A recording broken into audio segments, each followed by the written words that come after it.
Hello, folks. I know it's day 2 of our preview, and of course, Neha Shetty joining us along with Jeet. Yesterday, we covered Bangladesh. What were the other two teams? It was England and South Africa. Kafi kuch charcha kiya wahan pe bhi. Of course, today we are going to be talking about 3 more exciting teams. There's Australia, there's Pakistan, there's West Indies. Lots to talk about. Of course, the warm-up games have also begun. So for those who also want to check that out, there's Pakistan taking on Scotland in one, and then there's Bangladesh playing the other. I'm forgetting who are they playing. Probably Sri Lanka, if I'm not wrong. Sri Lanka, yeah, there we go. Chalo, boss, kya haal hai? Neha, where have you been? We haven't seen you, what, in 3 months, if I'm not wrong? Matlab, India-South Africa series was the last, right? Oh, no, Bangladesh, of course. Hi Akshay, thank you for conveniently forgetting me on my men's cricket debut that I made a few days back. But I've been good, just back from Delhi and very excited. I think yesterday, just tuning in very remotely, into your the preview yesterday was quite insightful. Very exciting teams, of course. But I think today's teams are again very interesting. We're looking at the likes of Australia. We're looking at West Indies as well. There's just so much to look forward to in this World Cup. And with the warm-up matches not being streamed, like just following up with the scores, that does come with its own fair set of challenges. But yes, looking forward nonetheless.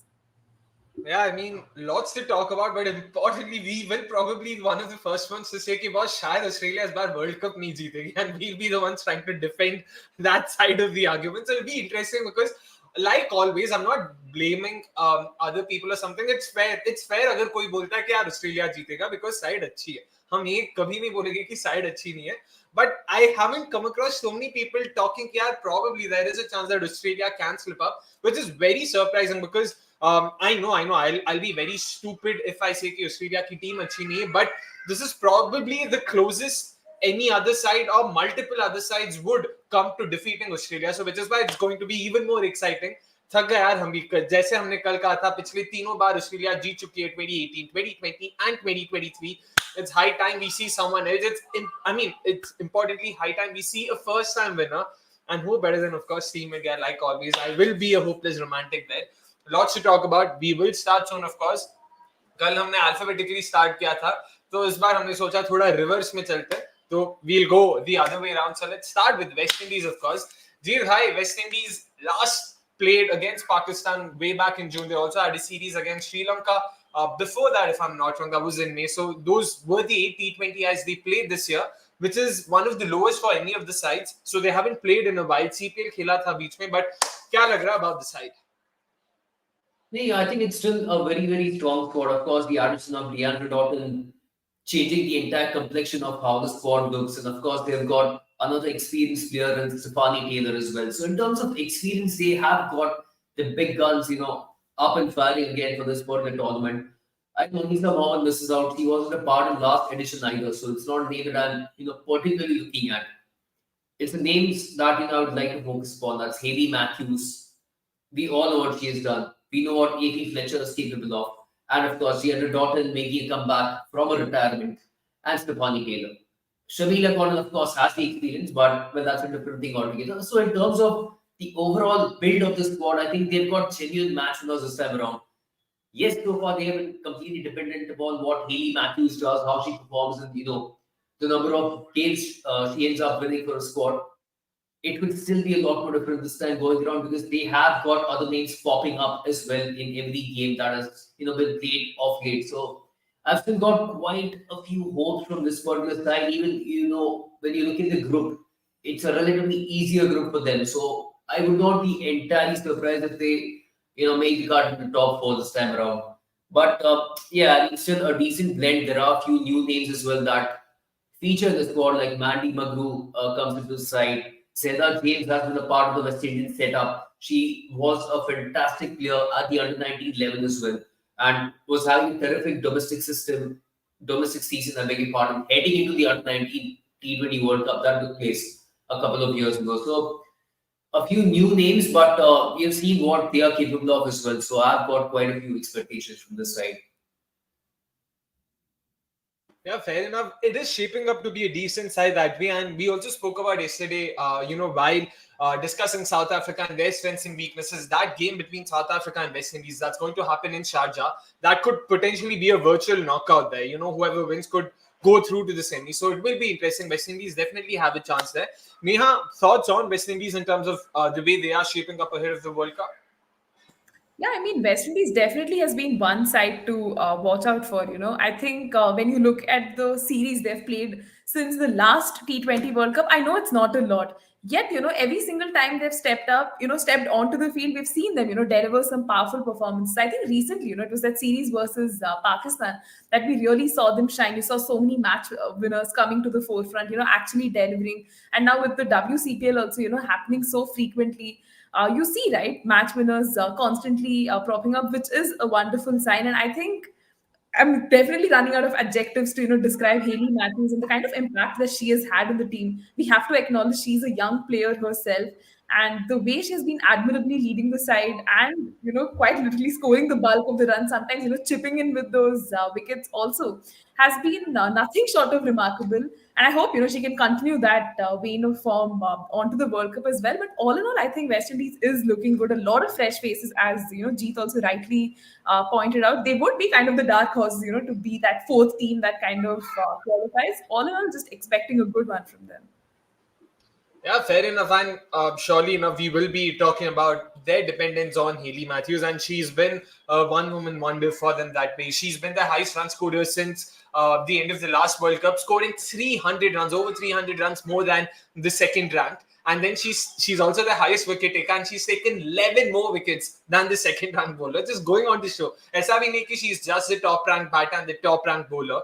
She is that by a mile, and that's why it becomes that much more difficult to sort of assess a side like this, because Hayley Matthews agar chal gayi, to you can't. Even England, even Australia can be defeated. We remember, of course, the 2016 World Cup final as well, how that panned out. So that's why, like, on the one hand, as a whole, you probably will, of course, we will get into the nitty gritties in terms of how the rest of the squad is shaping up. The presence of Stephanie Taylor and also the comeback of Deandra Dortmund. So it does add a bit of substance there to the squad, because Meeta Orals, it would have been very, very, very young in terms of match experience, especially, and that's why they could have probably faltered. So this definitely plays to their strengths. Let's have some of their pointers out as well. Jeet bhai, in terms of how this side is and what pointers you had in mind, there you go. Yeah, I think first one is the no-brainer when it comes to Deandra Dortmund. So we know the kind of gaps that the West Indies have got. One of the key one being, of course, is finding boundaries, and that is, of course, other than Hayley Matthews. They've got players. I mean, you probably just look at one or two names, maybe Ali Ali, and that's pretty much it. I mean, you can't look at anybody else to find the boundaries or clear the ropes. Deandra Dortmund comes in. She might potentially bat at four. She might open. I'm not sure about that, but she has the potential, and it's very well known. So that's one of the major gaps where she will be coming in and playing a part and helping West Indies to score those big runs. Similarly, when it comes even to their bowling department, in particular the pace attack, I think they've been found wanting for quite a while. True that. I mean, they've got Ali Ali, who has been impressive. They've got Chanel Henry, who's been impressive as well. But still, I mean, they have not been incisive enough in terms of getting the wickets with the new ball or wrapping it up at the death. Deandra Dortmund again is that X factor, can give them those wickets at the death. Probably even be used as an enforcer in the middle phase. So that's where I believe she's going to be really, really vital in fixing more than one issues that the West Indies have had, since she announced her retirement. Number two, Hayley Matthews, a proper match winner if there was ever one. So out of all the participating teams, Hayley Matthews has contributed the most for a team in terms of the contribution percentage, which is as high as 37% since 2023. That's a ridiculously high number. 37% of your team's runs by one player. That goes on to show how important she has been. So I think since the last 2 years, they've had 22 T20s that they've played, and 11 of them has been Hayley Matthews bag the player of the match. And I'm sure this has been a trend in the ODIs as well. So you just cannot look beyond her. You just cannot look past her. She has been phenomenal. And yet again, she's going to be really, really vital to the West Indies' chances in this particular edition of the World Cup. But sorry, just can you put up the graphic again? So just to wrap it up, the strengths, of course, high potential players. They've got a few youngsters on the side. Kiana Joseph makes a comeback. Now, she was out of the squad for absolutely ridiculous reasons, somewhat similar to what has led to the ouster of Dani van den Kerk Grizelli. The same fate was suffered by Kiana Joseph as well. But we've all known the kind of potential she's got, right? A fantastic left arm spinner. She knows how to bust some moves as well after taking wickets. And she has the ability with the bat as well down the order, or if promoted, then even she has that potential to find the boundaries. And we have seen that across these seasons of the WCPL as well. Alia, again, I feel that she has become one of the vital cogs in the pace attack because Shakira Stillman has been out of the picture. Shamila Conan is in and out. She's picked for a few games, and the other games she sits out. So Alia Ali has been one of the consistent names that features, and she has been really, really good with her bowling as well. She has been fairly accurate in terms of hitting those right lines, attacking the stumps, and bowling good Yorkers. Number three is, of course, Zella James as well. I just talked a bit about her. She's been very impressed with the short career she's had. And that potential was very, very noticeable when she was playing for the under 90s as well. I think she used to open, if I'm not wrong, for the under 19 side, and she was fantastic as a left handed batter. For the senior team, of course, that role changes significantly, where she has to bat lower down the order and just act as a backup in case West Indies end up losing a flurry of wickets. That's when she comes in and she can just nurtle the ball around, get a few runs, and take them to a respectable total. If required, she can chip in with a left arm spin as well. So that caps up the strengths. When it comes to the weaknesses, it's again that ability to not be able to take those early wickets with the new ball. Shamilia Cornell in and out, Shakira Salman out of the picture. So who would you look at? You look at Chanel Henry. Chanel Henry has the potential, so she would probably be looked upon. But besides that, I mean, they've got big issues. They'll probably have to again rely upon the spinners to provide those early wickets. Because other than that, they don't have any options. So, say for example, the conditions are in favor of the Pacers when the ball is moving around a bit. The options are fairly less. I mean, I think they'll go for Alia Ali but and Chanel Henry, but lately, I mean, finding those wickets has been a bit of a challenge for them as well. So that's where it's going to be a bit of an issue. Point number two, finding boundaries in the 10th. Now, this is a very, very interesting point because well, they have got a few players, they've added firepower to the squad this time around, but whom do you have at say number 5, number 6, number 7? You'd have Kiara Joseph who will be doing her role, and that's pretty much the only name that I can look at. Because the other name that features is Chidian Nation. That's one of the names that has been surprisingly consistently when it comes to this format. Do the West Indies need Chidian Nation, who has a strike rate of I think 88 in her career, in her T20 career? So if she's your finisher, then I think you've got big issues. But other than that, I think they should be fairly well sorted. If Deandra Dawson slots in number 4, and if she can, bat long, enter the last phase of the game, last phase of the innings, and then just pair up with Kiana to get the boundaries at the 10th. Pacers, I think number 1 and number 3, these 2 points like fairly correlated. So it's again, Pacers will need to step up, and Deandra Dawson is going to add a lot of firepower in terms of finding those wickets as well. There you go. Fairly comprehensive there, and sort of opens up, the platform for Neha and I also to talk a bit more and add a bit more. But Jeet, again, all in all, in terms of the strengths and weaknesses, let's start with the strengths itself. Since you mentioned a few names, Hayley Matthews, of course, no brainer.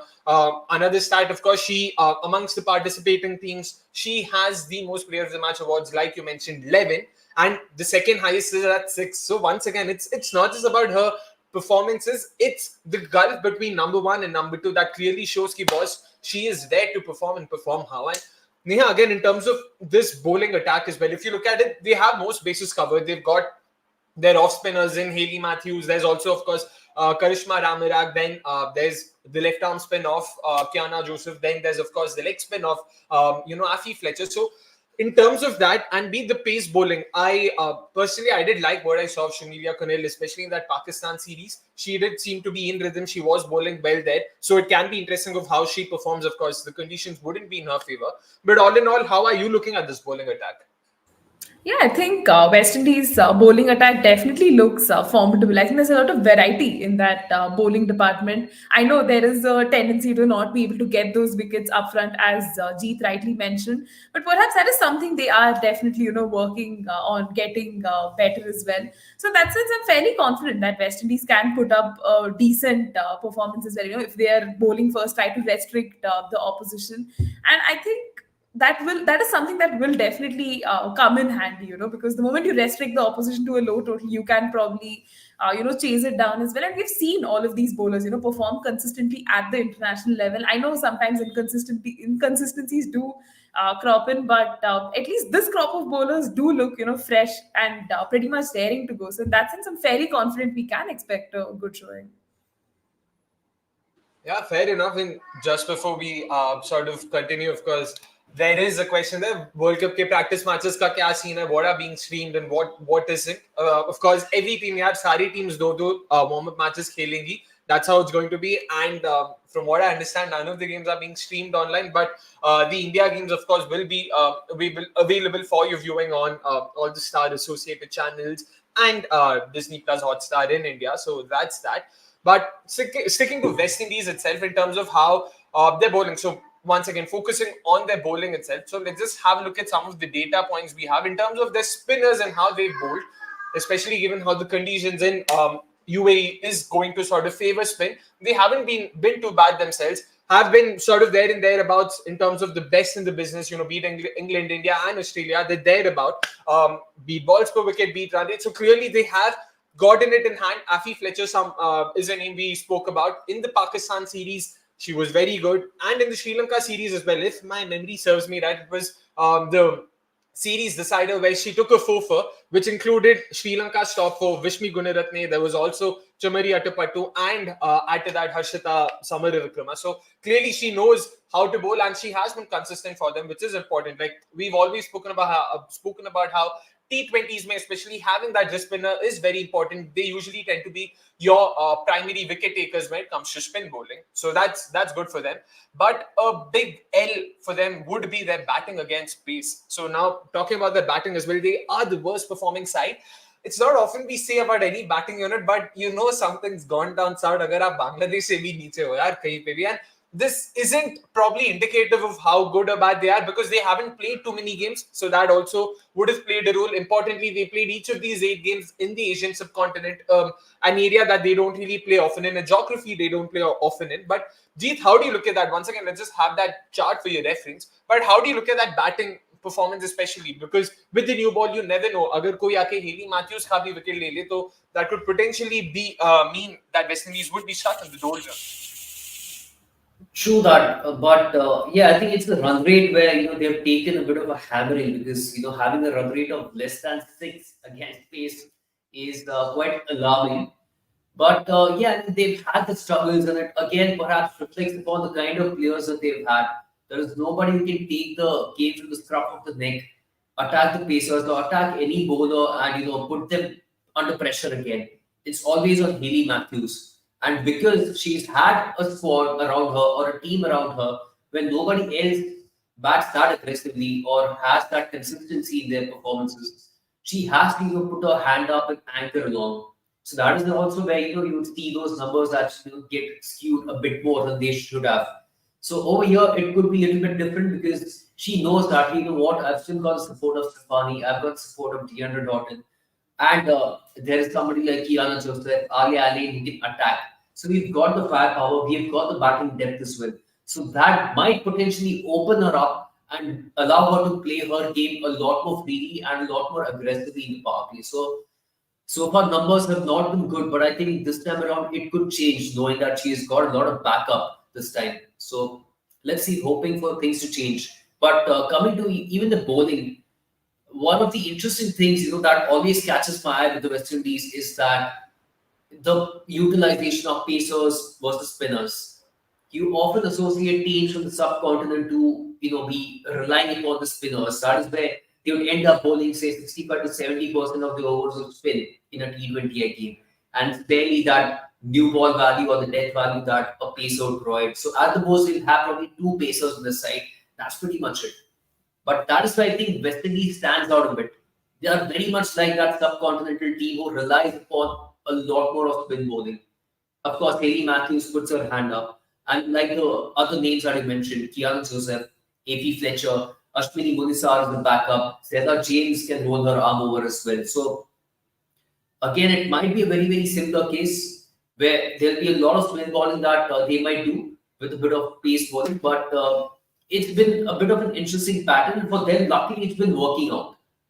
It's really been working out. And that is where the only issue is that, incisiveness with the new ball. Because there is a lot of spin bowling, what about the pacers? Who are your pacers who can provide you with those genuine wicket taking options early on? Shannon Henry, Ale Allen, I get it, but even they have been struggling a bit. So it could be interesting. I think it might balance up this time around because they've got the addition of course, Jordan. So it could be interesting this time in terms of how they utilize the pace and spin. Yeah, that's a very interesting bit there in terms of how they've, more often than not gone ahead with their, bowlers and that split between spin and pace. But just to sort of, confirm or I wouldn't say verify, but just to back what Jeet had to say, the chart also, the numbers don't lie. Clearly, in terms of their bowling in the power play, just look at that balls per wicket, side of things are the worst performing side. So clearly they've not been able to take wickets. Sure, in terms of, them being able to stem the flow of runs, they haven't been the worst. There and thereabouts, once again, 6.5 runs per over or there. But in terms of their wicket taking abilities, once again, the worst unit there. And again, once again, that's where someone like a Deandra Doughton could potentially be a bit of that X factor, the world boss and whatnot. So that's where they would want to believe, thoda agar kuch kar pai, it'll be great for them. But again, Neha, in terms of these names coming in, especially with someone like a Deandra Doughton, how do you think will it be for this side? Because she hasn't played for the Windies in a while, but now come the World Cup, she is going to be a part of it. Do you think that will sort of affect the way the team is structured, or do you think she will actually be a show-in for them? No, I mean, she's definitely a value add to any team, right? We've seen her dominate world cricket for such a long period of time. And I know, there was a lot of issues that were happening in the retirement and everything. But again, coming back to the side, just bolsters, their prospect. She adds a lot of value to that batting lineup as well, can chip in with the ball, has the experience of playing in World Cups. And I think that will definitely augur well because the team is inexperienced, has a lot of young players. So the addition of her does add that balance to the side that they were kind of missing. So I think she's definitely going to feature in that playing 11 and contribute as much as she can because she's had experience playing in these conditions as well. We've seen her ply her trade across the globe as well. So in that sense, I'm fairly confident that she will actually go well, and we will see a very balanced West Indies side because of her. I'm just hoping that once again, like my sort of thoughts are all towards how would any of these sides be able to defeat England, because that's the one side they will be looking to beat Bangladesh. Scotland, you would imagine, ki if they put in their best, they will be able to overcome Bangladesh and Scotland on any given day. But against England, right, because of how England's pace attack hasn't been the best, so wahan pe, this sort of unit of, the duo between Hayley Matthews and Deandra Doughton, if they are somehow able to sort of score a lot of runs, but भाई फिर याद आता है कि England की batting भी तो है, वो सोच लो, फिर वेस्ट इंडीज के पेसर भी तो है, वो भी सोच लो. जीत क्या लगता है वहां पे? नहीं, I mean, जब से हेली मैथ्यूज और चेस किया था against Australia, that extremely high total of 200 plus single हैंडली जो किया था, तब से I put my hand, yes, since then I put my hands up. Since then, I've kind of paid down to Hayley Matthews, and I've known that she can single-handedly win any game for you. So I wouldn't really put it past them against England either, because it literally needs one belligerent knock from Hayley Matthews, and now there's of course Jordan as well. So fingers crossed. Yeah, fingers crossed for sure. Let's hope we do get to see a lot of fireworks from her. But of course, last bit we will talk about what we think their 11 would be. There you go, Jeet. The graphic is up. So, in terms of playing 11, I think there are a couple of interesting points, because the one thing that I've observed is that they start opting for Stephanie Taylor as the opener. So, potentially the thought process here could be for Hayley Matthews to bat aggressively while Stephanie anchors along. And they've got the firepower this time around. So, that is like well started, barring Chidian Nation. Stephanie Taylor is going to again open with Matthews. Jermaine Campbell starts with number 3, as she has been. And she's been decent as well in terms of putting in performances. She probably trusts along at say 110, 115, but sometimes that is good enough in women's cricket because others who bat number three often, have been batting quite slowly and striking of less than 100. So I wouldn't really mind Campbell playing the role that she has been doing so far. Doughton at number four is what I think. Yes, there is an option to open with her because that is where, I think she batted in the WCPL as well, and she was fantastic in terms of maximizing the power play. She was very aggressive. But for the West Indies, that role might tweak, and she would bat at number four. Unless the West Indies, decide to swap her position with Stefani, then it's going to be an insane opening pair for West Indies to have. But yeah, Doughton at four is what I think as things stand. What is also surprising is that the West Indies had two warm-up games against Scotland very recently. Doughton sadly didn't feature either of them, so I'm hoping that will change in the official warm-up games that start for the West Indies, I think, from tomorrow. Ali Ali is going to be a bit of a floater, just like Kiana Joseph. So if the West Indies end up getting a very quick start, or they are batting at a run rate of say 7 to 8 by the 11th or the 12th over mark, we will see Ali Ali or Kiana Joseph getting promoted over Julian Nation. And just to cap up the bottom four, it's going to be the pacers of Chanel Henry and Samilia Conan, and the spin duo of Efi Fletcher and Karishma Ramarat. The only name, again, that I'm a little bit uncertain about over here is Samilia Conan, and that's purely because that's how her trajectory has been lately, where she's been in and out of the playing 11s. So whether they look at her from a matchups perspective to provide those early wickets, then maybe she might be picked. Otherwise, I think she might potentially sit out for Zelda James. Interesting. And again, in terms of what they played or what they fielded against Pakistan and Sri Lanka, not too many surprises. Of course, Deandra Doughton coming in changes up a few things there. But all in all, again, Neha, in terms of the 11, fairly decent balance, and yeah, probably one of their better squads in a while. Definitely. I think Jeet here, made the best possible playing 11 with that squad, picking on their experiences from different bilateral series and, from the WCPL as well. So again, I completely agree with him on where he comes from, in the formulation of that playing 11 as well. And I think the Hayley Matthews point has been spoken about enough. I think if the opposition can actually get the better of her, things are going to be a little difficult for the West Indies. But they still have the likes of Stephanie Taylor and Deandra Doughton in their ranks.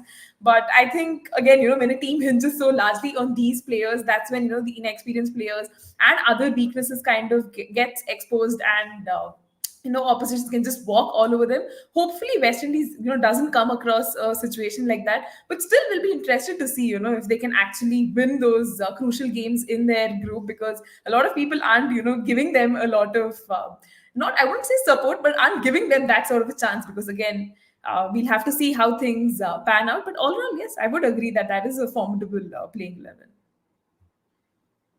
All right. Of course, one last bit of formality before we move on to the next team. Jeet bhai, highest wicket taker, highest run scorer, and importantly, where do you think they'll end up with? How many wins do you think they'll end up with, and what their finish is going to look like?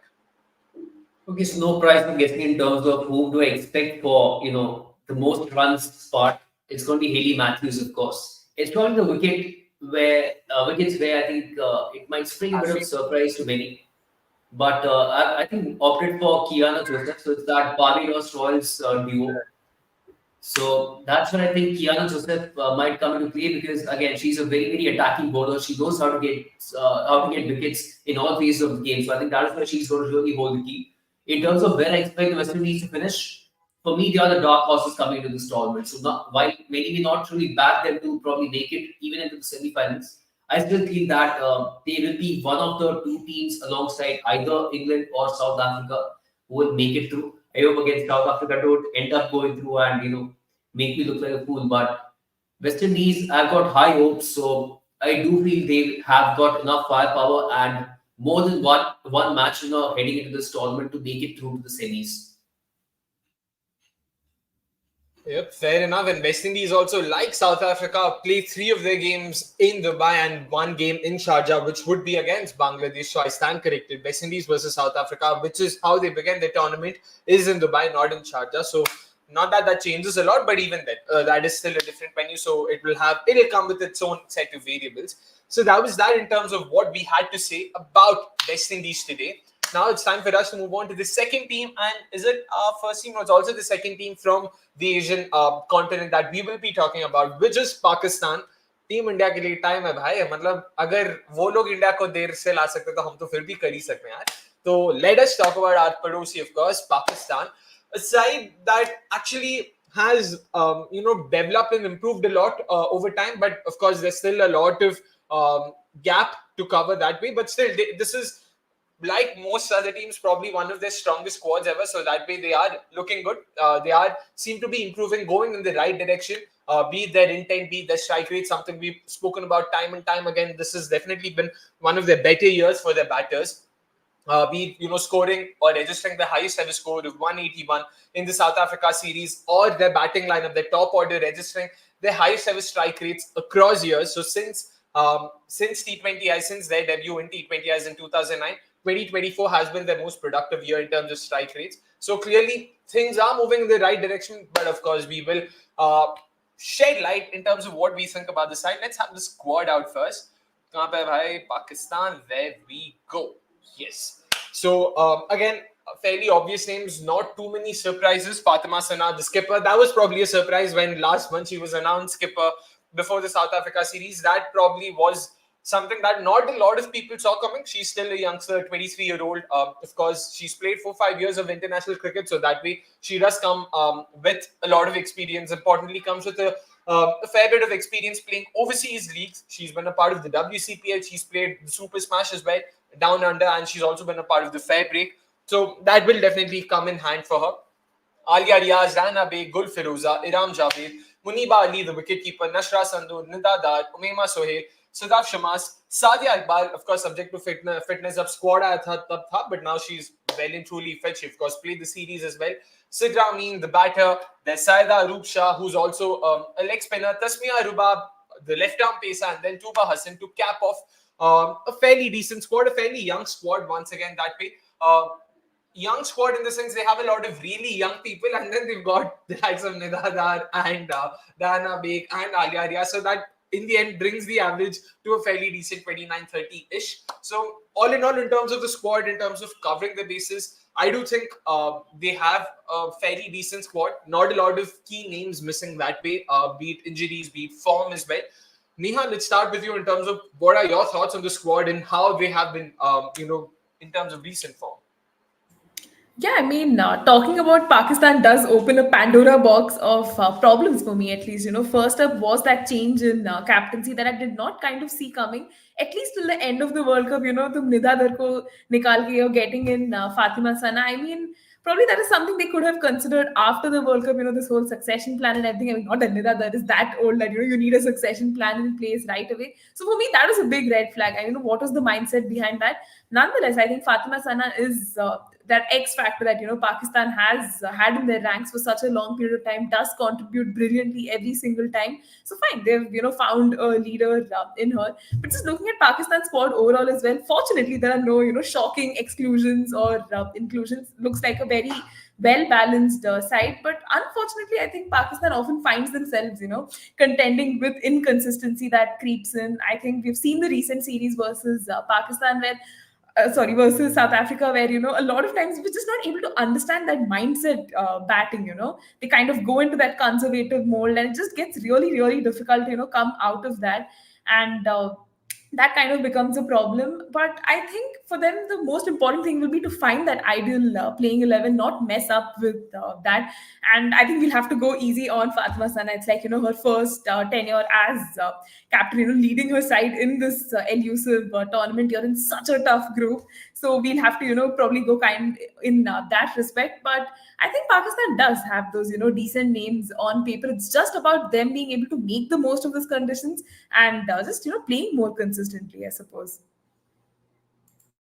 I mean, inconsistency rhyming Pakistan. So I don't think it's a women's cricket issue. Men's cricket में भी देखने को मिलता है कि भाई मतलब inconsistency is probably the only thing they are consistent with. So I don't think you'll get any kudos for guessing कि यार पाकिस्तान में problem क्या है? हाँ, inconsistency. ये तो हम मतलब बोल सकते हैं. So I do agree with Neha there in terms of how they sort of go up and down, up and down. In fact, I have a mind-boggling stat to just show that inconsistency. I'll get to that in due course. Jeet, again, initial thoughts on the squad and how the Pakistan side is looking like ahead of the World Cup? Yeah, that volatility is always going to be a challenge when it comes to Pakistan, and that decision to make Fatima Sana as a skipper pretty much on the eve of the tournament was quite shocking. It's something that doesn't surprise me because we've seen similar incidents take place in the past with the men's team, women's team, whatever it is. They are known for that, so it doesn't really surprise me entirely. But it's about how Fatima copes with that, which is going to be a something that's going to be a bit of a decider because coming into the T20 World Cup at the age of 22 and leading your nation is a different gravy altogether. It's a different challenge altogether, and I think she's one of the youngest players, youngest skippers to have ever or would be ever leading a side in the T20 World Cup. So it's not going to be an easy challenge. But in terms of squad, I would still say there are a few surprising names because I think whenever they get into a bit of an issue, Iram Javed is a name that suddenly starts popping up because they've been trying Sidra Amin at number 3. It's not working out, but then they are going to other options and say Obama Sohail. They've got Sadaf Shamas. Now Iram Javed also comes in the picture. So it's quite weird how they chop and change these players and you start playing those musical chairs. But still, interesting squad. In particular, the spin attack, I quite like the look of it. A good variety, good talent, good wicket taking ability. They've got that base really well covered. It's probably just like Bangladesh, where batting will again be a bit of a challenge because they lack those aggressive batters. Let's face it, at the end of the day, right? If you take the last 2 years in T20s, the highest strike rate that a batter has had is 112, which is Alia Diaz. So if your highest strike rate is 112, it's a big problem. It's a huge problem. It's just a sample size of 2 years, and that's the highest strike rate. So it's always going to be a bit of a challenge. A lot of onus will be again upon Fatima Sana with the bat to provide those boundaries down the order. I know they have Alia Diaz, they have Nida to do that, but can they really bat with such high strike rates in a big tournament like this? I'm not too sure. So a lot is going to ride upon this particular trio to get the job done for the side. Yeah, and to be honest, just we sort of get into their strengths and weaknesses, just to highlight that volatility and inconsistency as well in terms of squad selection. So if you look at how their top 7 has looked like in the last 6, 7, 8 games they've played, हर बार कोई दूसरा open कर लेता, हर बार कोई तीसरा आके number 5 पे bat कर लेता. Like today against Scotland in their first warm-up match, it's Gul Firoza and Sadaf Shamaz who've opened. Muniba Ali has batted at number 5. She batted a couple of games against West Indies as well at number 5. She batted a game against South Africa as well at number 5. बीच में open भी किया था, which is her like a sort of preferred slot. So which is why I'm not sure what to make of that क्योंकि कभी आलिया निदा के ऊपर आती है, कभी फातिमा नंबर 7 पे खेलती है, फिर कभी नंबर 5 पे आ जाती है. You don't know how are they looking like, how are they looking at these players? Is there any role clarity being given to these players? Because we all talk about how positions shouldn't be fixed, they should be situational कि entry points को fix करो ये सब. But I don't think Pakistan team वो भी सोच रहा है. It's not like हाँ 10 ओवर पे विकेट गया तो चलो इसको fix. ऐसा नहीं हो रहा. So which is why it's a bit bizarre.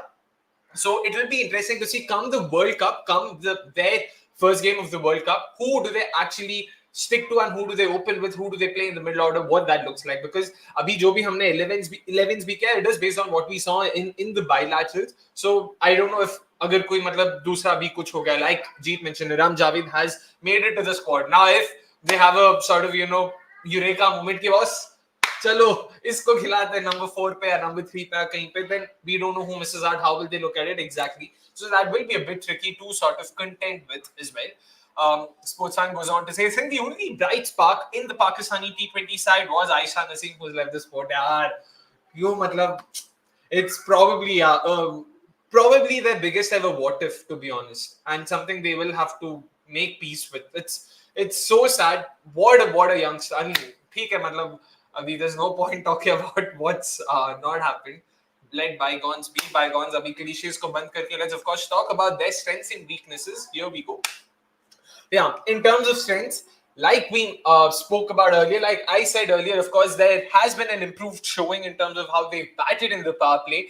I know if you look at it relatively or compare it with some of the other sides, It's not nearly as good as it should be, but it's still improved from where it was in the last couple of years, where it was in, say, 2018, 2017, and 2022 even. So that way, that improvement is a much needed step in the right direction, and hopefully they can sort of keep improving on that.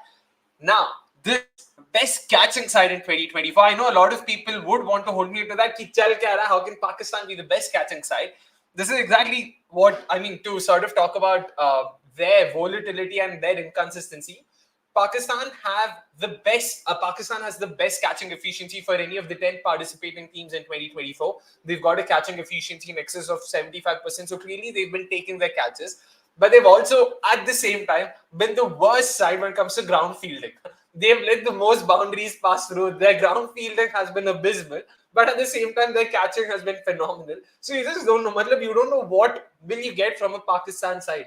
On the same day, you can see them take blinders out of nowhere, plug blinders out of nowhere, and on the same day, you will see them not just miss dollies, but also let a lot of balls go to the boundary. And which is why, again, the reason why I do still keep it as a strength is because we've seen in women's cricket often enough catching isn't exactly a skill set that could be considered a given. Abhi men's cricket में तो हम expect करते हैं कि यार ये तो लेगा वो तो लेगा वैसा है. That's not right. That's not the case right now, at least in women's cricket. So it is important that they are a good fielding unit. So I wouldn't call them a good fielding unit, but they definitely have been one of the better catching sides, and that's something to definitely be proud of.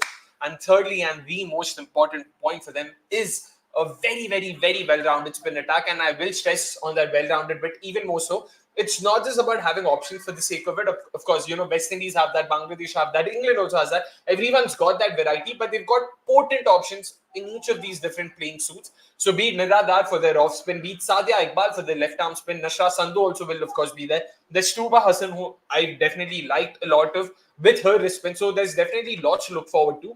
And importantly, they offer more than decent face coverage. Sadia Iqbal in the power play with the new ball, oh my goodness, I really loved watching her, and I could watch her bowl endlessly. She's the world number 3 right now, so there's a reason why she has been that good for them.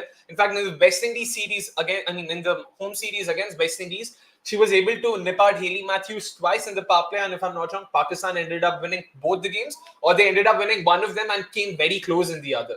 So that goes on to show how crucial she'll be for them with the new ball, especially if she is able to get that control. Because kabhi kabar maine dekha, wo movement or drift ke chakkar mein she loses a bit of that control, ends up erring too much down the leg. So if she's able to maintain that control, it'll be very, very, very fascinating to see her bowl in the power play.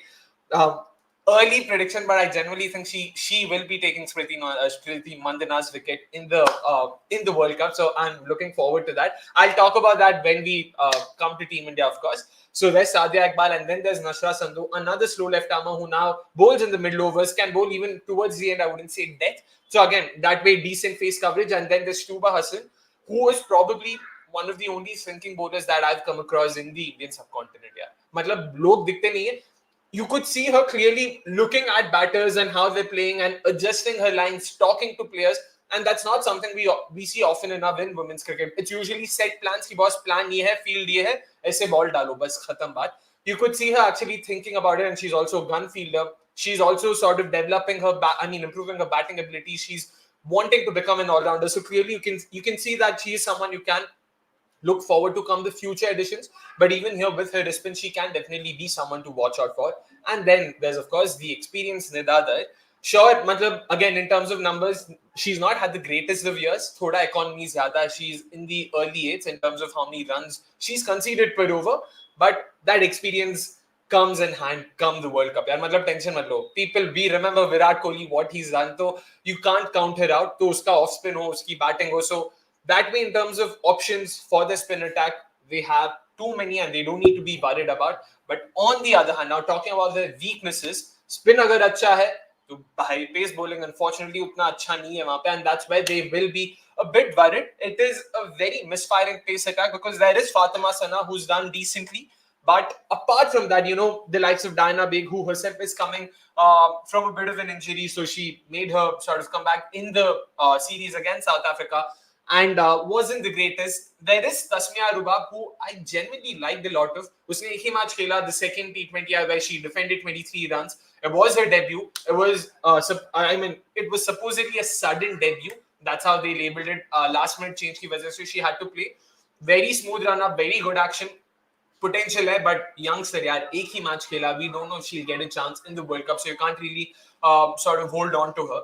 तो उसके अलावा in terms of pacers who've actually done well, there aren't too many you can look at and you can depend on, especially with the new ball. And that's where they will be a bit worried कि यार मतलब सादिया इकबाल तो है ही, but उसके अलावा फातिमा सना को death के लिए भी चाहिए because she's one of the only options who can execute Yorkers consistently. तो उसके लिए भी you want to save a few overs, so that's where they would be a bit worried in terms of how that pace attack is looking like. The only solace would be that कि boss हम लोग UAE में खेल रहे हैं तो उतने pacers की जरूरत नहीं है. We can manage with a lot of spinners and a lot of overs of spin, so they will be focusing on that strength in particular.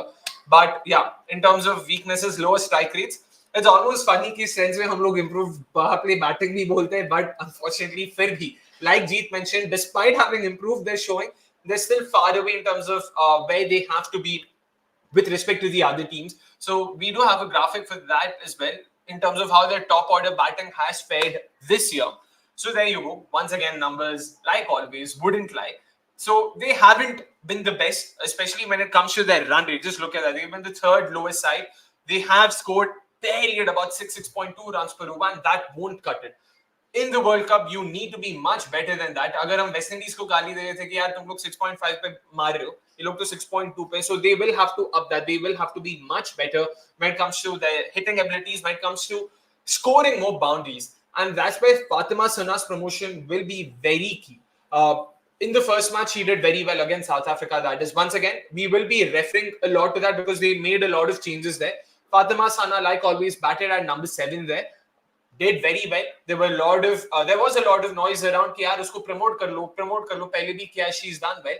Finally, she batted at number 5 in the second and the third T20, and she did well in both the knocks.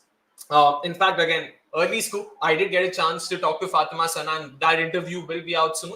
So there, when we did bring this up, there was another stat that was very interesting. She made her T20I debut in 2019. In the first 5 years of her international cricket, she played more than 10 balls in an innings only 6 times. And now, since the Asia Cup, in the last 5 T20Is, she's played more than 10 balls in each of those 5 innings, and she scored at a strike rate of over 130 in each of those 5 innings. Just clearly going on to show the kind of impact she's already had on the side. And as a consequence, you saw that 181. Pakistan scored over 150 in each of the 3 T20Is. Didn't do too badly in the Asia Cup as well. Again, some of the, of course, lesser bowling attacks, but even then, that clearly shows that Fatima Sana will be important because she's someone who loves to sort of go for those boundaries. At number 5, she will play a crucial role. Sandwich between Nida Dar, Alia Riaz, who themselves are some of the more aggressive batters. I wouldn't still call them aggressive as is, but they are still some of their better boundary hitters. So that trio will play a very crucial role because that top order for me looks very one-dimensional. Muniba Ali ho, Sidra Amin ho, Gul Feroza ho, टिक जाते हैं, but yeah, all of them are good ODI players, but they still have to improve a lot of that attacking instinct to become much better T20I players. So that's where they will struggle a bit more. And just coming back to the weaknesses, last bit, and this is something that of course will surprise a lot of you guys, that Pakistan team Asia spin को नहीं खेल पाती, चल क्या रहा है. More over तुम लोग यार तुम कहाँ पे खेलने वाले हो, तुम यूएई में खेलने वाले हो जहाँ पे स्पिनर्स ज्यादा फेस करोगे. सो that's once again something they will want to correct and rectify. Now, I don't know to what extent will they be able to do that. So there you go, numbers once again. They are the third poorest side, both in terms of run rate and in terms of losing wickets. So clearly they have the worst of both worlds, and that's once again going to be something they will be worried about. What they probably take heart from is the fact that, like a couple of the other teams, they'll be playing only one game in Sharjah. So that could potentially help them because between the two sides, between the two venues, you would imagine Sharjah would be a much more turning track, would offer much more turning tracks. Dubai would still have a bit more in it for batters that way in terms of pace, in terms of bounce, so you can use a bit of it. But all in all, this is how the side looks like in terms of strengths, weaknesses.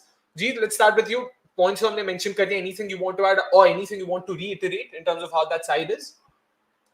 Yeah, I think Muniba Ali actually has been a massive upgrade over Sidra Nawaz that they were having for years because, with all due respect, Sidra Nawaz is a fantastic wicket keeper. She's probably a lot more better wicket keeper than Muniba. But in terms of batting, the aggression, and the kind of or the number of gears that she's had, I think Muniba, outclasses her big time. And we saw that in last edition of the T20 World Cup as well, where I think Muniba notched up a ton against Ireland. So she's capable.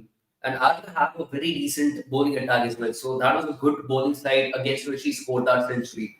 So like I've always mentioned, that left-hander, opening alongside right-hander, it's crucial. It's going to be pivotal in terms of providing those stable starts. So one of the graphs that he showed, they had their run rate, which was the third lowest amongst all the participating teams. But the balls per wicket were relatively high. And that is what you get with that right-hand, left-hand combination. Because Muniba Ali, despite her slow starts, is still giving those consistent starts and solid, stable starts. And that is where she's making a bit of a difference. The problem, again, has been with Sidrami. Yes, there is experience, and I think that is what the management are backing.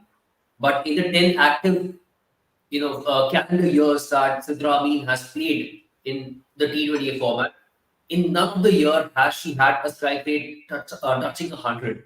In all the 10 years, it's been below 100, and that kind of again signifies or tells you the magnitude of the issue that they've got. So they'll probably again stick to her number three because they found a better solution in Gul Firoza as the partner to Muniba. So that number three potentially they'll stick to Sidra.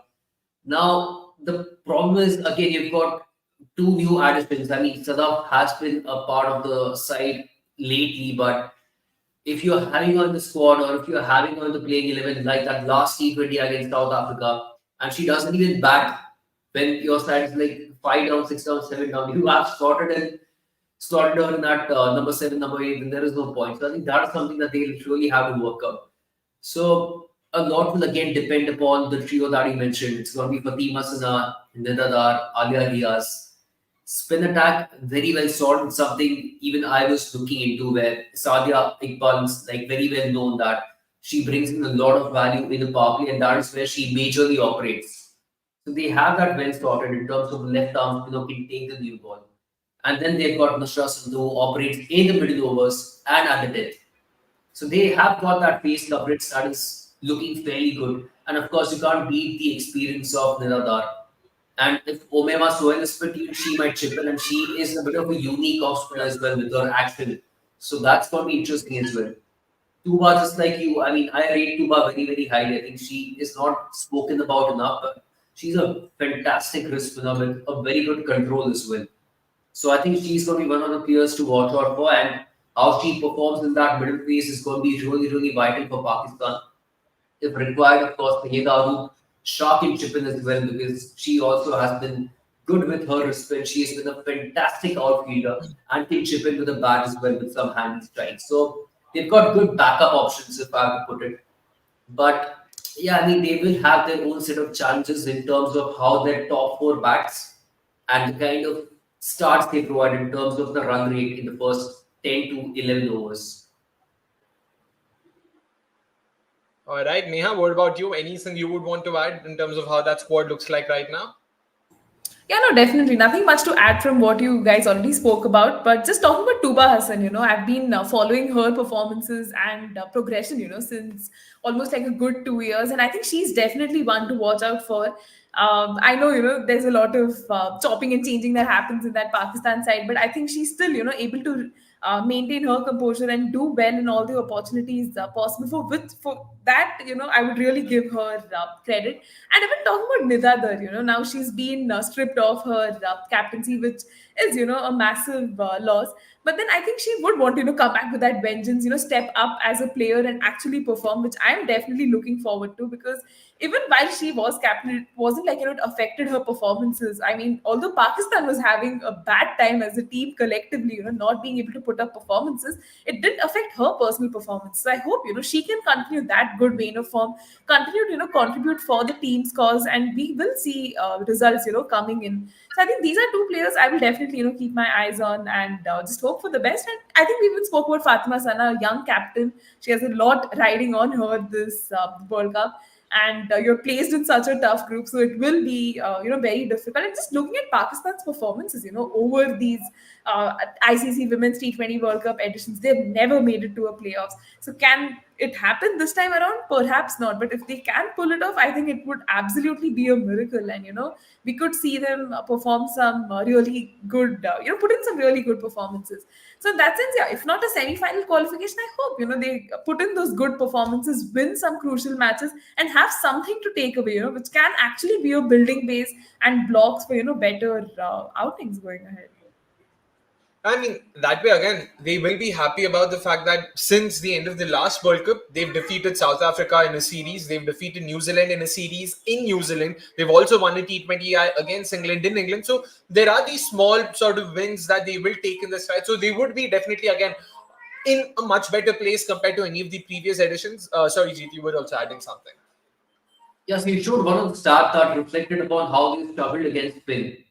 And so far, the ongoing warm-up game has had a similar trend. The last time I checked, they had lost 5 wickets and 4 of them had fallen to spin. It was Olivia Benn running through, their batting order, Catherine Fraser chipping in, Aftab Maksud also chipping in. So the top 5 again has been looking very shaky in terms of how they have played against the spinners. Of course, I think that batting order is up and down because it's a warm game. So they are probably trying different things over here. They are giving the much needed game time to some of their other batters, but it's definitely quite surprising for teams from the subcontinent to not have a good record against spin. And if the start is something to go by, then I think these are not good signs for Pakistan so far. Yeah, exactly. Especially because what they will be playing the games against Australia, against India, against Sri Lanka, against even New Zealand for that matter. Like against it won't be easy for them because spinners है भाई सबके पास है and सब plan करके आएंगे ऐसे नहीं कि मतलब अंधाधुंध खेलने आ जाएंगे. So it will be interesting to see how they stack up against some of these spinners. But जब जीत सादिया इकबाल के बारे में बात करें थे, I actually could then suddenly visualize her taking Shafali Verma's wicket as well. That in swinger, Shafali Verma trying to go against the drift, bold. I can see her being cleaned up completely. I've seen her get out that way. The reason I say that is because I've seen her get out that way. So that's why I can see that happening. Abhi hota hai ki nahi wo dekhte hain because matches, it's a day match first of all. So if Pakistan is going to bowl first, तो कुछ ज़्यादा मिलेगा भी नहीं movement. So it's already out of the window. So all of those factors will come into consideration. But should Pakistan bowl in the second innings, twilight period, thoda weather be better hoga, so you never know. It'll be interesting, of course. We will save all of that chatter for later. But yeah, that was that in terms of Pakistan's team and how they are shaping up to be. Once again, predictions: highest run scorer, highest wicket taker, and where they'll finish. So my thoughts, of course. Highest run scorer. I gave this a lot of thought, but the highest run scorer during the South Africa series was also Fatima Sana. Once again, I'll stick to that because she's not done too badly here as well. And she has the best strike rate once again. So I'm happy with that. The only player with a strike rate over 140 today, 20 or 14. So I'm expecting her to be the highest run scorer. Highest wicket taker, so no questions asked. Said Sadia Iqbal. I really hope she does well. And I hope she's even one of the contenders for the highest wicket taker of the tournament. Fingers crossed. Where they'll finish, I'm hoping, this is more of a hope, I wouldn't say this is a prediction because Pakistan versus New Zealand, Pakistan versus Sri Lanka can be anyone's game on their day. But I'm hoping Pakistan are able to take 4 points out of those 2 games and it'll do a world of good for them. So I hope that they get 2 wins, but I don't see them, going past the group stage because Australia and India are 2 very strong sides. So should they cause an upset, well and good for them, but I don't see that happening. So 4 points, 2 wins, and a group stage finish is what I think Pakistan will end up with, which still is not a loss. I would still say that is something they would be happy with. They'll take that right now as well. So yeah, that's that in terms of our coverage about the Pakistani setup, about Pakistan. And last but not the least, of course, we will now talk about the defending champions, Australia. The side that everyone thinks will win, and the side that Jeet and I will be talking about कि भाई ये तो हारने वाली है इस बार. But anyways, बात करेंगे वो सब के बारे में. Neha, of course, it's your time to shine. क्या लग रहा है, boss? Yeah, I mean, just looking at Australia, there have been 8 editions of the Women's T20 World Cup, and Australia Sorry, has 1 won. second. Yeah. अभी private chat देखा मैंने. I just realized I just finished the playing 11 so that we'll finish it off in the flow. Really sorry. I just, again, very fairly obvious playing 11 for all of us based on the names we discussed as well. Where's the graphic? There we go. Jaldi khatam kar lete hain. Yeah, in terms of how the playing 11 looks like, Muniba Ali, Gul Firoza, Sidra Ami, this is the top three. Of course, Muniba Ali could potentially come down as well, and you could see Gul Firuza Sidra Amin opening. There's Nidadar, Fatima Sana, Alia Riaz. That's your middle order, and then there's Tuba Hassan, Sadaf Shamas, Sadia Iqbal, Nashra Sandhu, Diana Baig. This is the starting 11 for me, but I could potentially see someone like a Tasmia Rubab coming in at some point in time, especially if there is a side that struggles against pace. Given that left arm angle, Jeet spoke about how left hand batters are a rarity. Similarly, left arm pacers are also a rarity. In fact, if we got it right, there are only 4 left arm pacers in all of the World Cup this time around, so it won't be easy facing them as well. So it'll be interesting if she gets a game. But all in all, this is the 11. Fairly obvious, most names pick themselves. In terms of whether someone like Iram Javed makes it in, we'll probably see that based on, form. Agar kuch lagta hai ki, Sidra Amin, I don't see Gul Firuza going out, but yeah, Sidra Amin, if she doesn't sort of pack a punch in the first couple of games, then you could potentially see her going out for Iram Javed. So that's that. There was also a question about Alia Riaz. What do you think of Alia Riaz's utilization in the 11? Why does she not bat higher up the order? I don't know if Sportsfan has this question, or is this question coming because of what we saw last week? I don't know if you guys remember the whole episode that happened around Alia Riaz. Do either of you know, or should I set some context? Okay, so Alia Riaz's husband is also a broadcaster, Mr. Ali Yunus. So during the Champions Cup, while he was calling one of the Champions Cup games, on record बोल दिया उसने साफ साफ आलिया रियाज को ये लोग ढंग से यूज नहीं कर रहे, बैटिंग नहीं दे रहे, उसको बहुत नीचे ला रहे. Fatima Sana has promoted herself now, captain बन गई तो खुद को promote कर लिया. She's a youngster right now, she needs to understand all of this. ये सब गलत है, ये सब बोल दिया. And I'm being polite. He just went. Almost like hell hath no fury. And I was like, I felt bad because again, at the end of the day, Fatima Sana is still a youngster. She's a 23-year-old kid. कुछ तो मतलब सोच लो यार. And it's not like Fatima Sana by herself would have taken a call कि हाँ मैं ऊपर batting करूँगी. सबको मतलब they would have discussed this and whatnot. But it was a very bizarre statement, and I'm guessing this is an offshoot of that. But thoughts on this, Jeet? You can probably start any like Alia Riaz in terms of her batting higher up the order, और ऊपर जा सकती है वो? नहीं, she can, ऐसा नहीं है, but it's just that they've got several options already. So their top order is almost fixed because they have been backing a certain set of players. So they've got those players very well set. So at the most, I mean, the earliest she could bat is probably number 4. Then that results into Nidadar probably shifting a position down. So I think it's correct the way it is right now. The only change could really happen if, say, Sidra Amin continues to perform the way she has been performing. Then that's probably the only time where you look to promote one of Nidadar or Alia Riaz up the order, probably one position higher. But otherwise, I don't really see a lot of issues with this. It's probably just that many people shed light on Alia Riaz as an all-rounder, and she has not been chipping in a lot with the ball for whatever reasons. I mean, I've heard that she's had injury concerns as well, but lately she did bowl. So I think that could be a vital thing as well, because they will be needing those extra pace options, because you don't really want to be relying upon, say, somebody like Iram Javed to be rolling her arm over with her medium pace. So that is why I think her utilization can be a lot more better, or even her contribution as a player could be a lot more important for Pakistan going forward. Yeah, that'd be Diana Baig and Tasmia Fatima Rubab are the only 2 pace options, outright pace options. Yeah, Fatima Sana like all rounders है. मैं मतलब pacer की बात कर रहा हूँ वैसे. Pure pacer, yeah. वैसे Fatima Sana, yeah, exactly. So it is interesting. Fatima Sana will of course bowl. So yeah, fair enough. देखते हैं. Neha, any parting thoughts about the whole मतलब Alia Riaz could she be played up the order? Do you think जो है जैसा ठीक है? I mean, for the longest time, when I've observed Alia Riaz's game in T20s, I don't think it is really, curated or, made for that. She again goes with that very conservative mindset, tries to, go after the bowlers, but more often than not, it just doesn't really work out well for her. I think should be an ideal fit to bat higher up the order, say in probably ODIs, right, where you need batters to kind of just bat it out, get you those crucial runs, just grind it out. But especially in T20s, I don't see that. And I think as Jeet rightly pointed out, they already have too many options right at the top of the order. We already see a lot of, switching happening there. So again, bringing Alia Arias into the mix and getting her up top may not really be that ideal.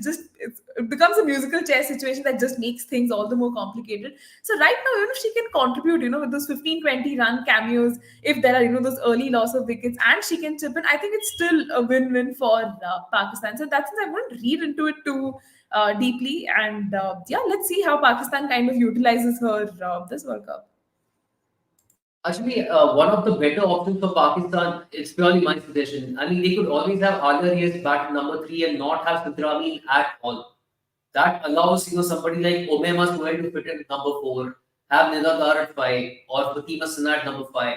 5 is basically comprising of those two players. Because right now, Iram Javed is not a number 3 batter. She generally bats at number 5. She is batted at number 3 as well, but majorly at number 5. Omema Suhail majorly at number 3. But he's also equally slow as Sidra. I mean, so those backup Not much options of an are also upgrade. fairly, yeah, not much of an upgrade. They're fairly similar to what the first choice option is. So I think that is where they can tweak it. I know it's not going to happen, but it's probably a better way to go about it because Riaz, of course, has the technique, has the temperament, and has the gears as well, which are a lot more better than Sidrami. Okay. All right. Now let us see क्या होता है वहाँ पे. Umima Sohail, of course. Let us see if she gets a chance or not. But as things stand, I guess we all are in agreement in terms of how that 11 looks like right now.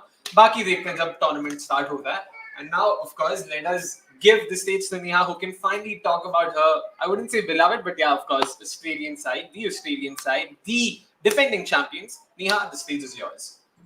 Yeah, I mean, just getting back to talking about Australia. I mean, everywhere you go, the talks are about Australia having this dream World Cup run again.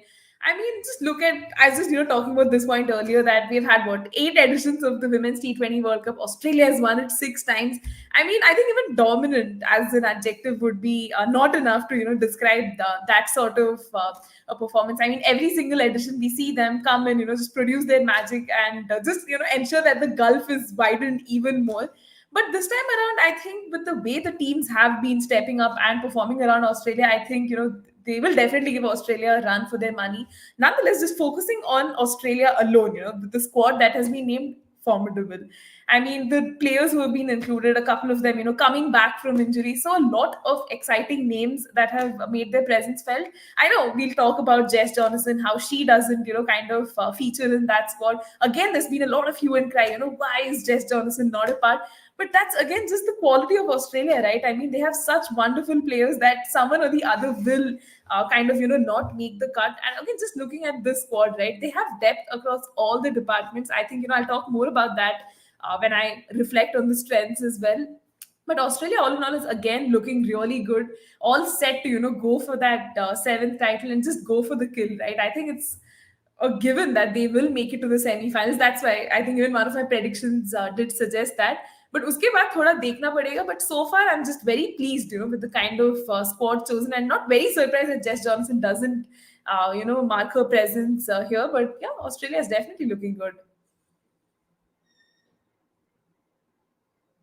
Interesting. Again, in terms of the squad as well, because the names are so fairly obvious, और हम मतलब देख चुके हैं सबको. It's like, for example, with some of the other sides, it's important for us to set context कि यार ये है, ये वो है, ये करते हैं. With Australia, that's not going to be the case. हम सबने सबको देख लिया है. But Jeet, again, in terms of how this Australian side is looking like, क्या लग रहा है? Not within the T20 World Cup this time around is what my bold prediction is. No, but jokes apart, of course, they are again a very strong contender, as they always are. And you can't take a lot away from a team that has just lost 8 T20 World Cup games out of the 44 games that they've played. So that's phenomenal in terms of the record that they've already had so far.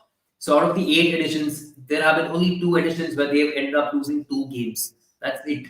In other editions, either 1 game or they've finished the tournament unbeaten and ended up lifting the T20 World Cup. So you can't take a lot away from them. I know that I would say that intimidating factor is kind of gone. That's what I personally feel, and that is purely because of Meg Lanning, who's not a part of this T20 World Cup. I mean, she is retired, so it's going to be a different challenge from that perspective because Elise Lee has taken over, and it's going to be her first major challenge here in terms of an ICC tournament. So that's going to be something different. And with Healy, I mean, at least I personally have not been completely impressed in terms of the tactical side of the game. as Mick Lanning was probably at a different level altogether. So I think that's where there has been a bit of gap. But in terms of squad, I mean, we know that whether it's a men's team or the women's team, they really want to back as many all-rounders as they can, because at the end of the day, they want to have as many players in the playing 11 that can bat. So if you look at the batting depth, it will probably stretch down to number 10. The only one that might not be able to bat will be Megan Shoot at number 11.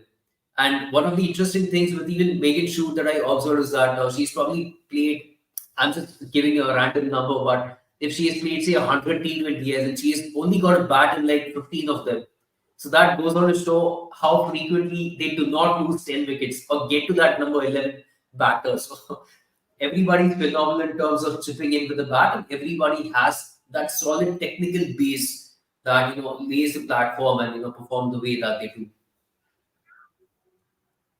Yeah, in terms of them getting bowled out as well, I'm forgetting what the correct stat is, but when they got bowled out earlier this year against India, that was the first time in 3 years or something like that where they were finally bowled out.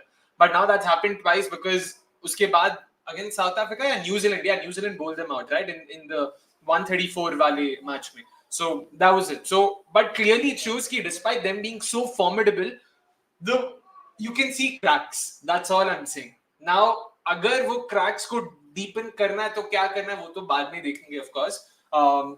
But yeah, once again, in terms of Australian side, I don't think there's a lot for me to add. Both of you have covered most things in terms of the players, in terms of the options they have.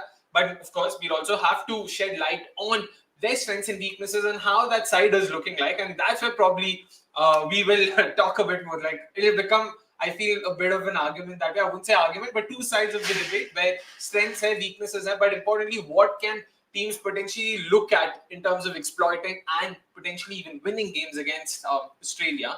So there you go. Where is the graphic? Where is the graphic?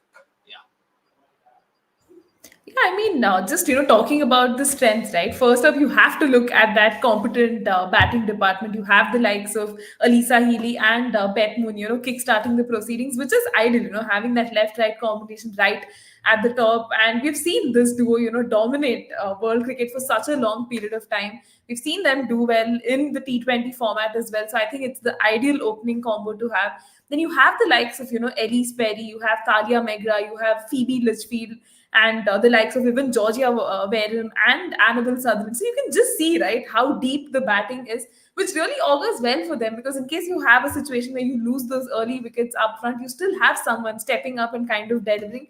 So I think, just going gaga over that competent batting department is not on me, because that's just the strength of Australia that we really need to acknowledge. And even just, I think, shedding light on the versatility, in that bowling attack as well. You have the likes of, again, Georgia Wareham, who's been doing so well lately. I think in the series versus New Zealand, we really saw her shine, get those crucial wickets. And even going a little bit back to the past, just seeing her performances in subcontinent conditions is also very, very impressive. Even Ash Gardner, man, an absolute utility all-rounder. We've seen her step up every single time, get you those crucial wickets. Even Sophie Molyneux, coming back from that injury, it just feels like, the injury never really stopped her. It just made her stronger. And I think, again, you will alluded to the RCB factor and all of that, Akshay. I think from your very smile, I could figure that out. But then I think that RCB stint just gave her a world of confidence. And I think the results are for everyone to see, right? Again, in the series versus New Zealand, she was just bowling so brilliantly with so much confidence that it's very exciting to, see how she will go in these conditions. And I think even when I was formulating my playing 11, I did face my fair share of struggles as to how do you pick this ideal playing 11, because all of those players just make their way to their side without even thinking a lot. And even the all-round capabilities, I think Australia is one side that is just blessed with so many all-rounders. It's an absolute understatement. When we talk about the capabilities that their all-rounders have, you have batting that runs so deep, you have so many extra bowling options in case things go south. You have those plan Bs always in place, which makes Australia such a special side. So in that sense, I think that pretty much does cover the strengths part of it, and I don't think it would have taken rocket science to kind of figure that out. But just looking at the weaknesses side of things, for me, I think the form of the pace bowlers, right? We see the likes of Taylor Vlamnik kind of make her presence back into the side, but I think off record we were discussing, right, how we see there is this reduction in pace, and not being able to match the same way she was pre-injury. So it will be interesting to see how she kind of fits into these like this scheme of things, because even versus New Zealand we saw her get hit around the park, although she did get those wickets for Australia, but that will be interesting to see. And even Megan Shute, matlab, she's been playing so many World Cups, absolute legend, has won so many WBBL trophies as well. We know that in T20 she does get those crucial wickets, but again, just looking at the conditions, I am very curious, if the management would probably want to try Kim Garth on certain occasions. Will she make it to the playing 11 on all given days? So, we'll have to see that as well. And we'll also have to acknowledge that there is Darcy Brown. So, let's see how that kind of plays out. And even concerns with death bowling. This is something that often probably goes unnoticed, because Australia always wins, right? Even the series versus New Zealand, they won 3-0. And just going back in the past, looking at all the series from the 2023 World Cup as well, Australia has just dominated. They've barely faced any challenges, barring losing those one or two games here and there. But I think just looking at their death bowling as well, they might have to, figure out more solid options. At least right now, I'm seeing, maybe that could be a weakness that teams could potentially exploit. But Australia, being Australia, will find a solution to that. Definitely. And again, this aspect of who will be the finisher, because although their batting does run deep, do they have a designated, strong finisher sort of role, right? I mean, Phoebe Litchfield, we've seen the kind of exploits she has had. Australia has used her very as a floater, sometimes right at the top of the order, and like and then bringing her all the way down as well. So perhaps she could be their finisher. You also have Georgia Wareham, who has done her fair share of finishing as well, chipping in with those crucial cameos. But again, that solid finisher is something that I think Australia would mull over. Do we have someone who can give us those fiery ends to those innings as well? So I think these are some of the weaknesses that teams could potentially exploit and actually, seek to their advantage. Yeah, I mean, fairly well said there in terms of how that side is looking like, despite the strengths clearly overweighing the weaknesses. But those weaknesses are there. They're clearly chinks in the armor. But Jeet, once again, you can probably talk a bit more on that front, क्योंकि a lot of our audience also would want to know कि यार मतलब हराते कैसे Australia को. Without giving those kind of tactics away, I think one of the major issues that the Australian bowling attack has had since 2023 is the amount of extras that they've conceded, or like the Australians like to call it, countries that they've conceded. So 275 extras, which is the most amongst any team in this particular T20 World Cup. And if you average it out, it's basically 11 extras per game. So they have had that kind of an issue, and this does not really stem from the spin attack. The spin attack is fairly disciplined. It's a pace attack, and you take any name in their pace attack, everybody struggles for that discipline. Okay, off late, Annabelle Sutherland has improved since she has introduced or added a few more variety to her bowling attack. Sorry, into her bowling repertoire.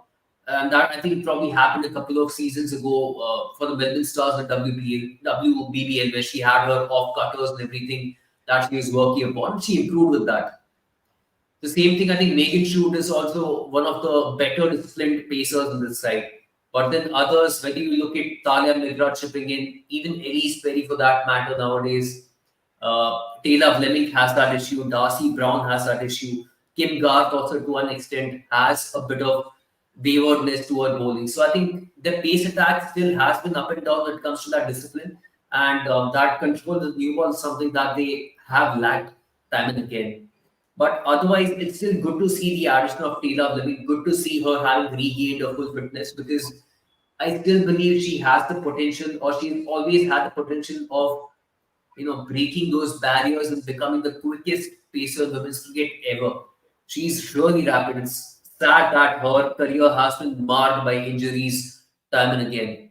Otherwise, she's phenomenal. So there's a good chance that she might start with Darcy Brown suddenly, acting as a backup. And if you look at other backups as well, look at the names that they've got. Ashley Gardner's backup is going to be Grace Harris. Taylor Fleming, Darcy Brown is the name that I took.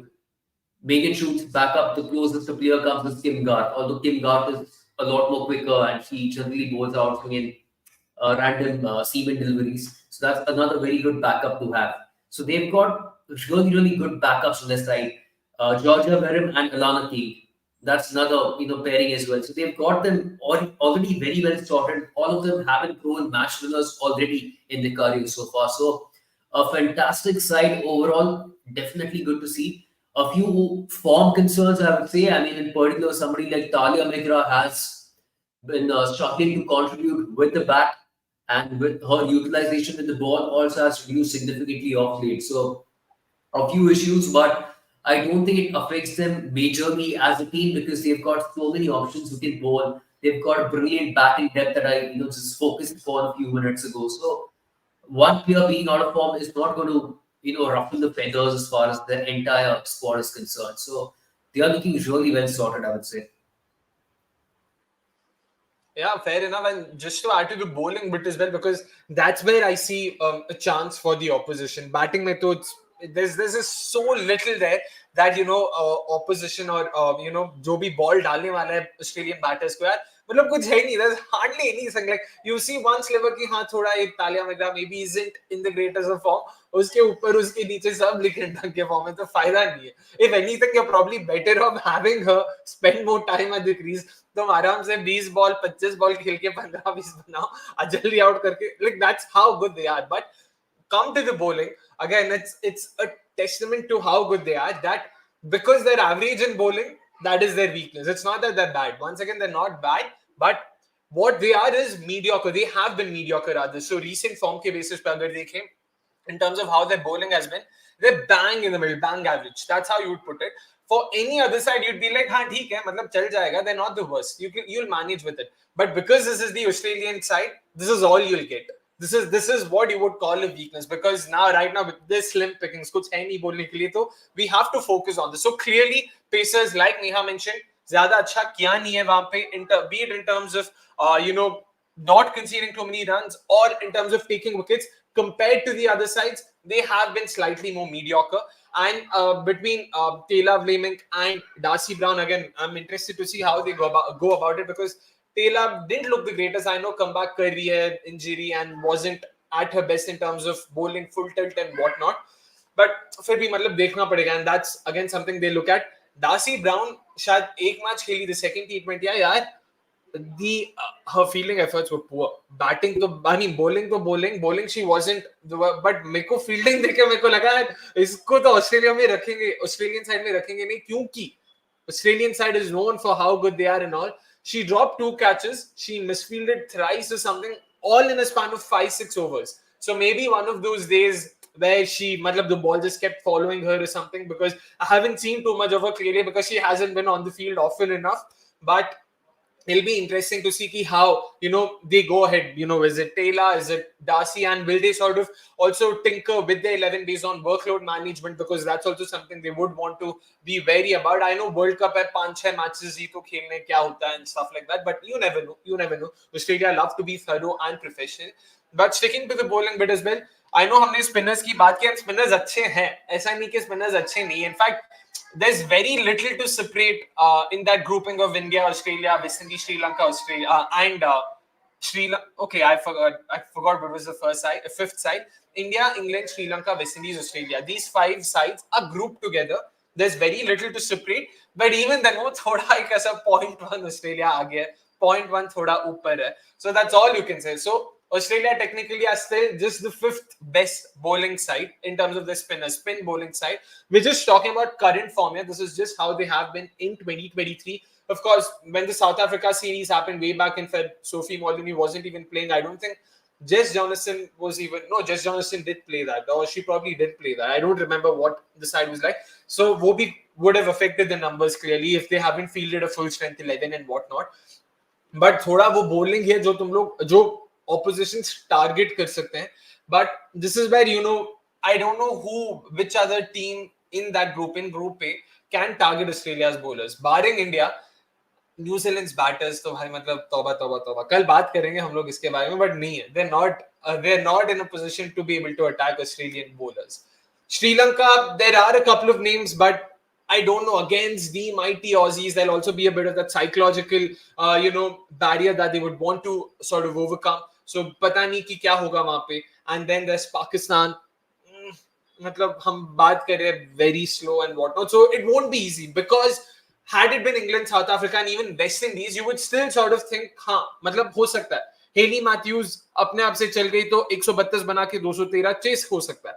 But with Pakistan, Sri Lanka, I know Chamari is there, so maybe Sri Lanka on like what could be their finest moment under the sun, maybe they can do that. So it's given how that group is, New Zealand तो मतलब बिल्कुल भरोसा नहीं. I have absolutely no confidence कि the Kiwi batters will be able to do anything, because वो series में 134 134 they couldn't chase यार. बहुत गुस्सा आया मेरे को. I was so confident यार ये T20 जीत लो कम से कम.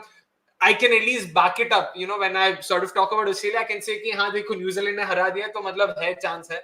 वो भी डिफेंड कर लिया यार, बताओ.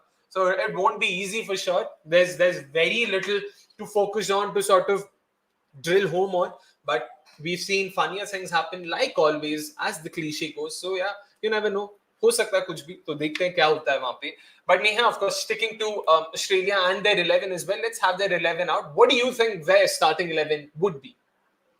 Yeah, I mean, when I was thinking of this playing 11, it was fairly simple, right? Most of the players literally just picked themselves.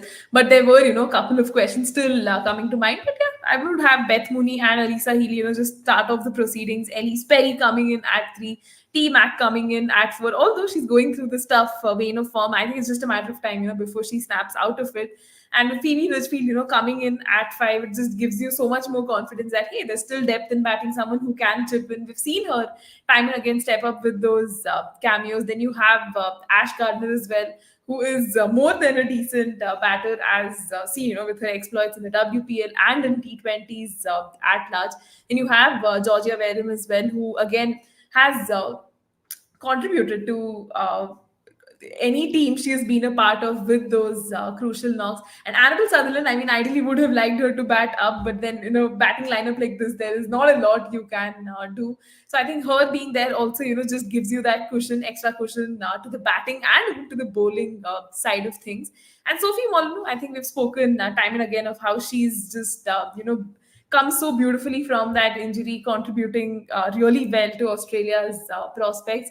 Megan Schutt, again, I think it was a no-brainer that she had to make it into that playing 11. Has been such a loyal servant of Australia for a long time with her pace bowling, and inspires a lot of confidence. We'll have to see as the tournament kind of progresses. Will Australia want to try to bring in Kim Garth for those odd games here and there, or even try out Darcy Brown? But then I think she is the leader of the attack, so that may not really happen.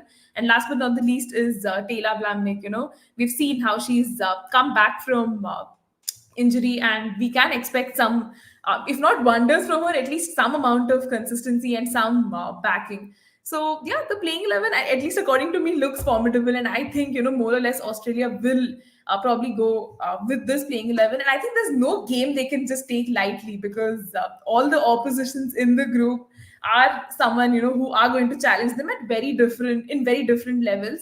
So they definitely have the psychological edge, but then I think that gap that everyone keeps talking about is probably getting a little smaller, as acknowledged by I think a lot of players in multiple interviews as well.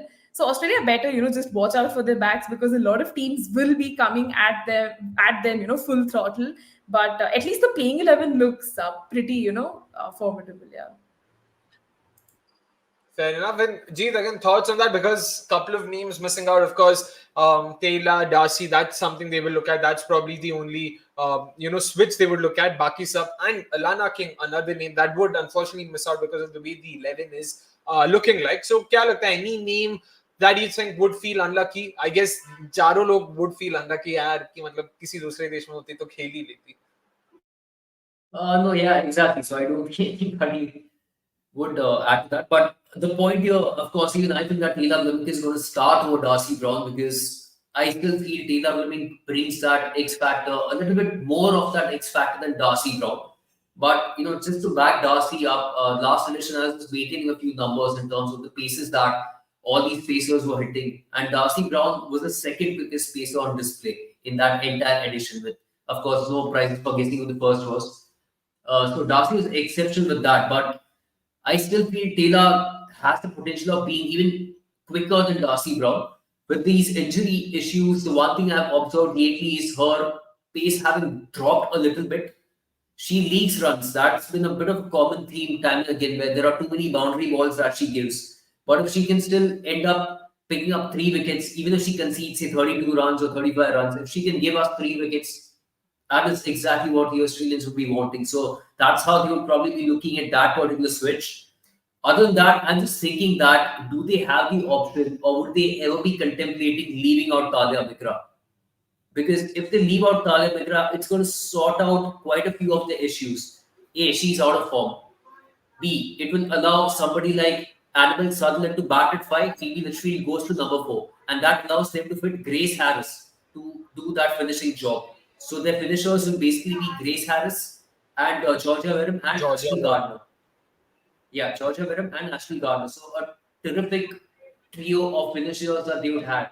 Of course, I'm not counting in Sophie Mullery because I'm not a fan of her batting when it comes to this format of the game. She's not really cut out for that. But it's going to solve quite a few issues, is what I'm trying to suggest here, because they'd have that aggressive firepower in Grace Harris, right? It's going to be that addition. Plus, they'll have the ability to bat Animal Sutherland higher up the order rather than wasting her down at 7 or 8, as we saw in the New Zealand series as well. So it's going to sort out quite a few issues. Again, this is my opinion as to how they can look at it.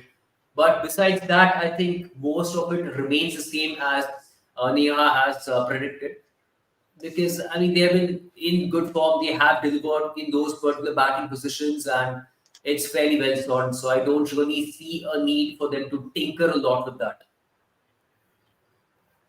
Yeah, fair enough. And that's actually a very interesting point because leaving Talia Migra out and probably bring, I don't know how to what extent would Grace Harris be fit because she was still going through her rehab and whatnot. But if she is fit and fine and match fit importantly, then yeah, that would be a great change for them because that potentially takes out that one sort of, tiny chink and strengthens them even more if needed because we all need no invitation to understand what Grace Harris can do. देखा हमने WPL में भाई दोनों season में in fact. So she can clearly be that X factor with the bat, just like Jeet was talking about. Taylor could be the X factor with the ball, but that's my concern with Taylor in particular. कि अगर if she picks those wickets, then I'm fine with her going for 40 runs.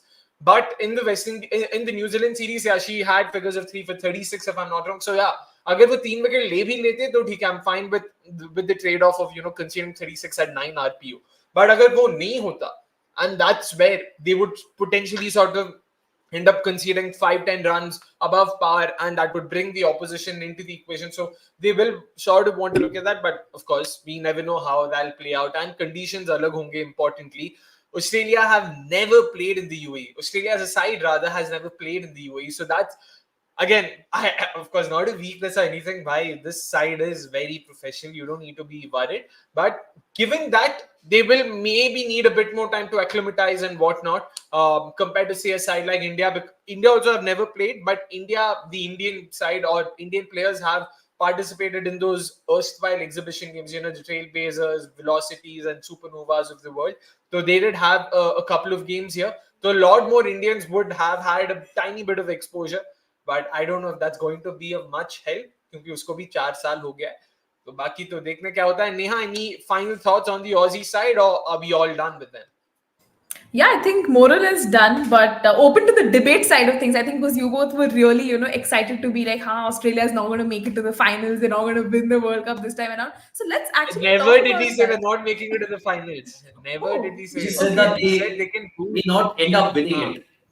So they might Exactly. falter at the last hurdle for all वो we मैं know. मानता हूँ final में ही हारेंगे. Final ना पहुंचे वो कौन है डॉक्टर स्ट्रेंज का जो 3 मिलियन यूनिवर्सेस या जो भी है ना उसमें से शायद एक या 2 सिनेरियोस हैं जहां पे ऑस्ट्रेलिया हारती है. We just hope those specific scenarios actually come true. That's all. Semis are the finals. No, I mean, guys, just think about it. I think it'll be refreshing to see a new winner as well. Not to write off Australia. I mean, they would definitely probably make it to the finals. But yeah, maybe seeing a new winner would be nice, no?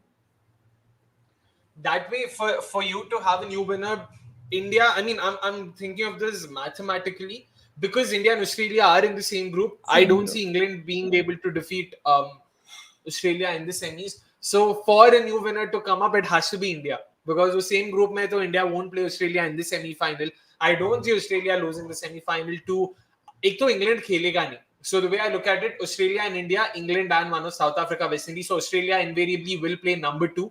तो south Africa या West Indies Australia को हरा पाना तो भाई आप मतलब बहुत ज्यादा एक्सपेक्ट कर रहे हो. अगर होता है तो I am all for it. I am more than happy to eat the humble pie, more than happy to wipe the egg off my face, but it will be very difficult. So given these permutations, yeah, so India is in all likelihood in like the top contender to defeat Australia, to put it very simply. England, of course, England भी है, England भूल गया मैं, England then India.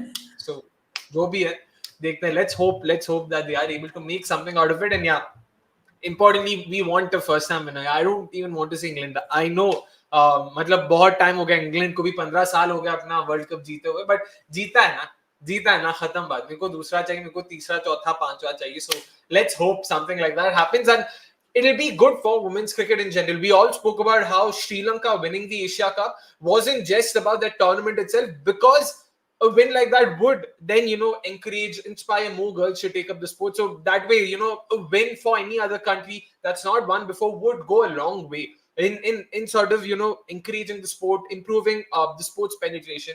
So yeah, fingers crossed something like that happens. Until then, we'll all be hopeful, like always. It's been great chatting with you guys. I know it's a Saturday night. It's 9:38. At least that's what my max says.